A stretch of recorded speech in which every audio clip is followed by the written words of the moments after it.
पाठ 26। कहानी लेखन, स्टोरी राइटिंग। कहानी सुनाने और सुनने की परंपरा सदियों से चली आ रही है। ये लघु गद्य रचना होती है। बहुत सी कहानियाँ ऐसी होती हैं जिनमें सदियों से संचित ज्ञान एवं अनुभव छिपा होता है। कहानियों में देश, काल और समाज की घटनाओं एवं वास्तविकताओं की झलक मिलती है। साथ ही साथ कहानी पढ़ने एवं लिखने से भाषा ज्ञान भी बढ़ता है। कहानी लिखना एक कला है। निरंतर अभ्यास से इस कला पर अधिकार प्राप्त किया जा सकता है। कहानी लिखते समय सरल भाषा और उपयुक्त शब्दों का प्रयोग जरूरी होता है। वाक्य छोटे छोटे होने चाहिए तथा वे परस्पर संबद्ध होने चाहिए। कहानी पढ़ने व लिखने से छात्रों में कल्पना शक्ति का विकास होता है। दी गई कहानियों को ध्यानपूर्वक पढ़िए। 1. लालच और मोल। एक समय की बात है, एक वृद्ध आदमी किसी गांव से गुजर रहा था। अचानक उसने किसी को गाते हुए सुना। आवाज एक झोपड़ी में से आ रही थी। गीत की आवाज मीठी और प्यारी थी। वृद्ध काफी देर तक गीत सुनता रहा, फिर झोपड़ी में झांक कर देखा, एक छोटी सी लड़की गीत गा रही थी। उसने प्यार से उसकी पीठ थपथपाई और उसे सोने की एक मोहर दी। लड़की का पिता भी वहीं खड़ा था। वो बहुत खुश हो गया।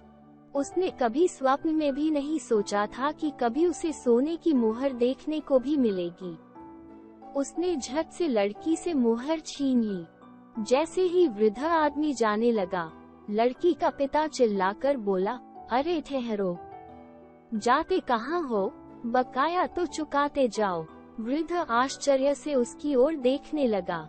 वो फिर बोला, देखो बाबू, मेरी बच्ची के गाने का मजा लेने का मोल बस एक सोने की मोहर नहीं है, इसकी 10 मोहरें लगती हैं। 9 मोहरें और निकालो। वृद्ध उसकी चालाकी समझ गया। वृद्ध ने कहा, मुझे अफसोस है कि इस समय मेरे पास और मोहरें नहीं हैं। कोई बात नहीं, मोहरें नहीं है तो अंगूठी और सोने की जंजीर देते जाओ। लड़की के पिता ने कहा। वृद्ध आदमी ने उत्तर दिया, मैं तुम्हें ये जरूर दे देता, लेकिन मेरी यह अंगूठी और जंजीर घिसी पिटी है। तुम मेरे साथ घर चलो, वहाँ मैं तुम्हें 100 नई मोहरें दूंगा, और हाँ, जो मोहर मैंने अभी दी है वह भी पुरानी है, तुम उसे लौटा दो और मेरे साथ चलो। 100 मोहरें। तुम सचमुच कोई भले आदमी हो, मैं तुम्हारे साथ चलने को तैयार हूँ। लड़की का पिता खुशी से पागल हो रहा था। उसने वृद्ध को वो सोने की मोहर लौटा दी और उसके पीछे पीछे चलने लगा। उसके मन में खुशी के लड्डू फूट रहे थे। उसके मुंह से अचानक निकला, बाबा जानते हो, मैं 100 मोहरों का क्या करूँगा? नहीं तो, वृद्ध ने उत्तर दिया, मैं एक महल बनवाऊंगा, ऐसा शानदार महल जिसके सामने राजा का महल भी फीका पड़ जाए। अच्छा, ये बात है, वृद्ध ने कहा। चलते चलते वे राजा के महल के पास पहुंच गए। वृद्ध को महल के द्वार की ओर जाते देखकर लड़की के पिता ने पूछा, तुम उधर क्यों जा रहे हो? ये तो राजा का महल है। हाँ है, यह मेरा ही घर है, वृद्ध ने कहा। लड़की के पिता ने चौंक कर वृद्ध की ओर ध्यान से देखा। वो पहचान गया, ये और कोई नहीं, राज्य का राजा ही था। वो भय से कांपने लगा। ये देख राजा ने नम्रता से कहा, तुम्हारी बेटी के गाने ने मुझे 2 पल के लिए आनंद दिया। इसके बदले में 100 मोहरों का वायदा करके क्या मैंने तुम्हें कई पलों का आनंद नहीं दिया? तुम्हारी बेटी के मीठे कंठ स्वर से मैं प्रसन्न हुआ और मेरी मीठी बात से तुम, इसलिए अब तुम यहाँ से खाली हाथ वापस जाओ। इस प्रकार अपना सा मुंह लेकर लड़की का पिता लौट गया। 2. यक्ष और युधिष्ठिर। वनवास के समय पांडव द्वैत वन में थे। वन में घूमते समय एक दिन उन्हें प्यास लगी। एक स्थान पर हरियाली तथा जल होने के अन्य चिन्ह देखकर उन्होंने नकुल को जल लाने भेजा। नकुल उस स्थान की ओर चल पड़े। किंतु जैसे ही वे सरोवर में जल पीने उतरे, उन्हें यह वाणी सुनाई पड़ी, इस सरोवर का पानी पीने का साहस मत करो। इसके जल पर मैं पहले ही अधिकार कर चुका हूँ। पहले मेरे प्रश्नों का उत्तर दो, तब पानी पीना। नकुल बहुत प्यासे थे।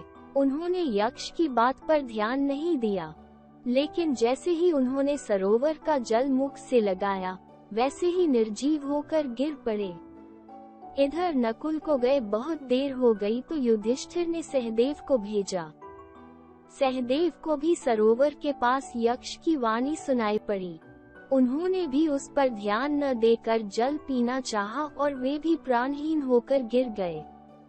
इसी प्रकार धर्मराज ने अर्जुन को और भीम को भी भेजा। वे दोनों भी बारी बारी से आए और उनकी भी यही दशा हुई। जब भाई न लौटे तब स्वयं युधिष्ठिर उस सरोवर के पास पहुंच गए। अपने सभी भाइयों को प्राणहीन पड़े देखकर उन्हें अपार दुख हुआ। उन्हें यक्ष ने पहले बगुले के रूप में रोका, किंतु युधिष्ठिर के पूछने पर तुम कौन हो, यक्ष एक वृक्ष पर दिखाई पड़ा। शांतचित्त धर्मात्मा युधिष्ठिर ने कहा, तुमने सरोवर के जल पर पहले ही अधिकार कर लिया है, तो वह जल तुम्हारा है। तुम जो प्रश्न पूछना चाहते हो पूछो। युधिष्ठिर ने यक्ष के सभी प्रश्नों का उचित उत्तर दिया। उनके उत्तरों से संतुष्ट होकर यक्ष ने किसी एक भाई को जीवित करने के लिए कहा। युधिष्ठिर बोले, आप मेरे छोटे भाई नकुल को जीवित कर दें, क्योंकि कुंती और सुभद्रा दोनों मेरी माता हैं। कुंती का पुत्र मैं जीवित हूँ, अतः मैं चाहता हूँ कि मेरी दूसरी माता सुभद्रा का वंश भी नष्ट न हो, उनका भी एक पुत्र जीवित रहे। आप नकुल को जीवित कर दो।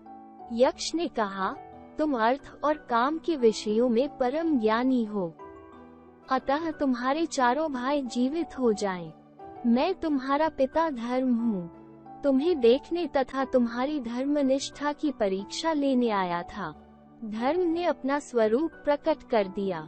चारों भाई पांडव पुनः जीवित हो उठे। 3 जैसे को तैसा। किसी नगर में जीर्णधन नामक एक व्यापारी रहता था। नगर में एक बार भयंकर अकाल पड़ गया। इस कारण उसका व्यवसाय चौपट हो गया। शीघ्र ही वो कंगाल हो गया। उसके पास लोहे का एक तराजू बचा रह गया। उसने इस तराजू को एक विश्वासी मित्र के पास रख दिया।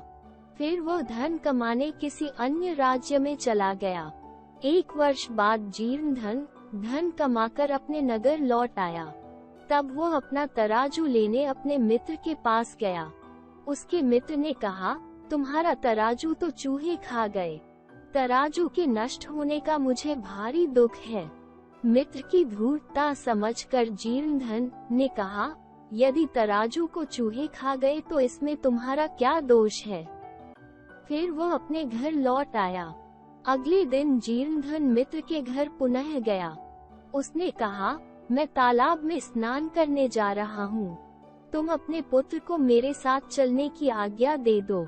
चाचा भतीजे एक साथ ही स्नान करेंगे। मित्र ने सहज ही अनुमति प्रदान कर दी। जीर्णधन मित्र के पुत्र को लेकर तालाब पहुँचा। मौका देखकर उसने बालक को एक गुप्त स्थान पर छिपा दिया। फिर वो नहाकर घर लौट आया। पुत्र के न लौटने पर पिता को चिंता हुई। वो पुत्र की पड़ताल करने जीर्णधन के पास गया। पूछने पर उसने बताया कि उसे एक बाज उड़ाकर ले गया। ये सुनकर मित्र आग बबूला हो उठा। उसने कहा, कहीं बाज भी बालक को उड़ाकर ले जा सकता है? जीर्णधन ने शांति से कहा, यदि बालक को बाज उड़ाकर नहीं ले जा सकता है तो उस भारी तराजू को चूहे भी तो नहीं खा सकते।